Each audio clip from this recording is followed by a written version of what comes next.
नमस्कार दर्शक बंधु। आज मो सिंदूर अधिकार सीरियल आपण मैंने देखा पाइबे एक जबरदस्त सीन जेतेबेले आदि आउ नताशार मेहंदी चली ठीक से समय धनश्री कहे से झील किसी नाटक करने आगु तू ही आदि मेहंदी लगे ने आदि को कहे नताशा तू भी मध्य मेहंदी लगेने एपटे जेजेमा कहे मो सुंदरी गला कुआड़े लगुच मो आदि बाबा सहित किसी गोटे हो तो सांग माने आपण माने तो जानी मुक्ति भी एते जिदिया झील से केबे भी चुप हो रही झील रही से ठीक टाइम रे एंट्री करती तापरे मुक्ति आसी कहे गोटे मिनिट सासुमा तापरे जहाँ हेबाकू जाऊँगी आपण माने पूरा आश्चर्य हो जिबे।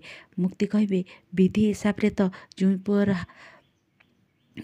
हाथ रे झीर भौणी मेहंदी लगेवा कथा ताहेले बहुत शुभ होता है एमिति कहे जेतेबेले मुक्ति ताहापरे धनश्री रागिकी कहे तू कौन जानिनु नताशार केही भौणी नाहंती। तापरे मुक्ति कहे नाई सासुमा लताशांक भौणी अच्छी से पुणी आम समस्तक गहन रे अछंती आउ से होछंती रागिणी सामंतराय। समस्ते पूरा ना शुणी आश्चर्य हो पड़े तो रागिणी सामंतराय कौन दास परिवार को बर्बाद कर पारिबो? जदि हाँ ताहेले चैनल को लाइक शेयर सब्सक्राइब कर दियंतु।